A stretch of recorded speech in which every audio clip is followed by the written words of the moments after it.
Assalamualaikum warahmatullahi wabarakatuh. Innal hamdalillah nahmaduhu wa nasta'inuhu wa nastaghfiruh wa na'udzu billahi min shururi anfusina wa min sayyiati a'malina.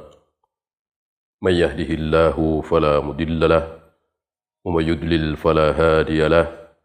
Asyhadu an la ilaha illallah wahdahu la syarika lahu wa asyhadu anna Muhammadan abduhu wa rasuluhu wa ba'd. Ayuhal ikhwah, sebagaimana kita tahu bahwa hukum asal ibadah adalah haram. Tidak boleh kita melakukan ibadah kecuali ada perintah dari Allah dan Rasulnya sallallahu alaihi wasallam. Di sini muncul syubhat. Ada orang mengatakan, dan kita tidak bisa pungkiri kebenarannya, bahwa bukankah segala sesuatu itu ibadah? Bukankah cari nafkah ibadah, senyum ibadah, bahkan wa fi bud'i imra'atikum shadaqah, menjima istrimu itu sedekah ibadah. Kalau begitu, kita harus bekerja, harus cari nafkah, harus senyum, mengikuti contoh Nabi. Apa begitu? Ya. Untuk sholat, untuk zikir, untuk wirid, puasa, iya nyontoh Nabi. Nah, lalu bagaimana? Masuk senyum harus mengikuti Nabi, mencontoh Nabi? Berarti kalau senyum kita tidak sama dengan senyum Nabi, berarti senyum kita bid'ah. Kita cari nafkah tidak sama dengan cara Nabi, berarti kita cari nafkah, bekerja dengan cara bid'ah. Kata antum tadi, katanya, kalau ibadah harus mencontoh Nabi sallallahu alaihi wasallam. Disinilah para ulama menjawab bahwa ibadah dibagi dua. Ibadah mahdhah dan ghairu mahdhah. Apa ibadah mahdhah? Salat, puasa, zikir, wirid, melempar jumrah, mencium hajar aswad, tawaf, sa'i. Ini harus mencontoh Nabi sallallahu alaihi wasallam. Berbeda sedikit dengan cara Nabi, bid'ah. Kullu bid'atin dhalalah wa kullu dhalalatin finnar. Bahkan sampai para ulama membid'ahkan orang yang beribadah yang mencium hajar aswad dengan mengecup. Kenapa? Karena Nabi alaihi salatu wassalam tidak pernah mencium hajar aswad dengan mengecupnya, mengeluarkan bunyi. Maka jika kita mencium hajar aswad dengan mengecupnya, mengeluarkan bunyi, maka itu bid'ah. Kenapa? Karena mencium hajar aswad adalah ibadah mahdhah. Gitu. Begitu juga dengan ruku, sujud, tawaf, sa'i, zikir, wirid. Ini berbeda dengan cari nafkah, sedekah, nikah, senyum. Ini tidak perlu mencontoh Nabi sallallahu alaihi wasallam. Senyum Nabi manis, senyum kita tidak terlalu manis, nggak apa-apa, nggak dosa. Sunnahnya di senyumnya, bukan caranya. Kenapa? Karena senyum, cari nafkah, itu ghairu mahdhah, bukan mahdhah. Nah, timbul pertanyaan. Bagaimana cara membedakan mana yang mahdhah, mana yang ghairu mahdhah? Mana ibadah yang kita harus mencontoh Nabi sallallahu alaihi wasallam dan mana ibadah yang kita tidak perlu mencontoh Nabi, boleh beda dari Nabi sallallahu alaihi wasallam. Disinilah para ulama menjawab, memudahkan kita dalam memahami. Setidaknya ada 3 cara untuk membedakan mana itu ibadah mahdhah, mana itu ibadah ghairu mahdhah. Ada 3 cara. Cara yang pertama, melihat bagaimana ibadah tersebut dilakukan. Siapa yang melakukan ibadah itu? Kalau yang melakukan ibadah itu hanya kaum muslimin, non-muslim tidak ada yang melakukan, maka itu ibadah mahdhah.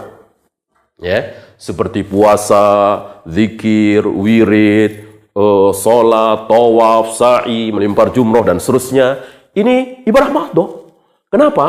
Karena hanya kaum muslimin yang melakukannya. Kita belum pernah mendengar ada orang Kristen melempar jumroh, ada orang Hindu tawaf, ada orang Konghucu sholat subuh dan seterusnya. Nah, inilah yang pertama. Untuk mengetahui mana yang mahdhah dan mana yang ghairu mahdhah, lihat. Jika pelakunya hanya kaum muslimin, maka itu ibadah mahdhah. Harus mencontoh Nabi Sallallahu Alaihi Wasallam. Jika pelakunya muslim dan non-muslim, seperti sodakoh tadi, senyum, nikah, kan non-muslim nikah juga, sodakoh juga kan, memberi juga, cari nafkah, senyum dan seterusnya, maka tidak mencontoh Nabi, tidak apa-apa. Ini yang pertama. Yang kedua, untuk membedakan mana yang mahdhah dan mana yang ghairu mahdhah adalah dari sifat perbuatan itu. Bisa dicerna oleh akal atau tidak. Kalau bisa dicerna oleh akal, berarti itu ghairu mahdhah. Seperti senyum, nikah, cari nafkah, kita bisa mencerna dengan akal kita. Ente kenapa bekerja? Tentu kita bisa jawab. Ente kenapa ngasih uang sama dia? Tentu kita bisa jawab. Berbeda kalau ente kenapa melempar jumroh? Siapa yang bisa jawab? Ya, kita nggak bisa jawab kenapa jumroh harus dilempar, kenapa Hajar Aswad harus dicium. Kita nggak bisa tahu alasannya. Karena itulah ibadah mahdhah. Tidak bisa dicerna dengan akal. Semuanya tauqifi. Semua harus mengikuti contoh dari Nabi alaihi salatu wassalam. Di luar contoh dari Nabi tertolak. Ya, inilah yang kedua. Jadi bisa dicerna oleh akal atau tidak. Yang ketiga, yang terakhir, untuk membedakan mana ibadah mahdhah dan ghairu mahdhah adalah melihat dari manfaatnya. Jika manfaatnya itu langsung bisa dirasakan di dunia ini, maka itu adalah ibadah ghairu mahdhah.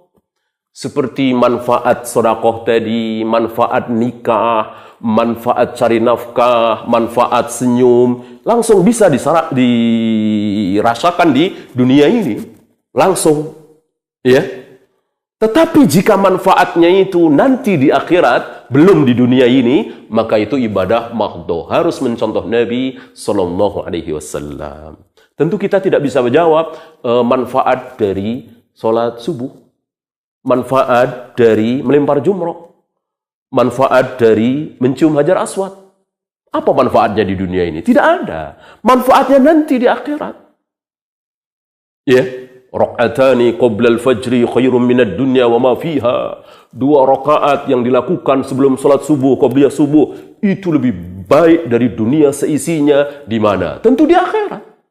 Di dunia kita tidak bisa merasakan apa yang kita dapati setelah salat qabliyah subuh 2 rakaat. Enggak dapat apa-apa, capek iya. Karena apa? Karena manfaat ibadah mahdhah nanti di akhirat, bukan di dunia ini. Nah, jika kita mendapati ibadah perbuatan kok manfaatnya nanti di akhirat, bukan di dunia ini, maka wajib mencontoh Nabi, meniru Nabi, mengikuti Nabi dan para sahabat ridwanullah alaihim jami'an. Nah, 3 hal ini mudah-mudahan bisa memberikan petunjuk kepada kita, mempermudah kita untuk memahami mana mahdhah dan mana ghairu mahdhah, dan setidaknya kita keluar dari syubhat bahwa ini ibadah harus mencontoh Nabi, padahal ibadah itu tidak mencontoh Nabi tidak apa-apa karena ghairu mahdhah. Kita dengar di sebagian daerah ada orang yang tidak mau pakai kendaraan, tidak mau pakai piring, sendok dan seterusnya karena ini tidak dicontohkan oleh Nabi. Ya, ini keliru. Justru yang ghairu mahdhah malah maunya mencontoh Nabi. Justru yang mahdhah malah mereka nggak mencontoh Nabi. Mereka muludan, tahlilan, manakiban, dan seterusnya yang tidak pernah dicontohkan oleh Nabi Sallallahu Alaihi Wasallam. Itulah mudah-mudahan yang sedikit ini bermanfaat. Kita tutup Subhanakallahumma bihamdika asyhadu an la ilaha illa anta astaghfiruka wa atubu ilaik. Assalamualaikum warahmatullahi wabarakatuh.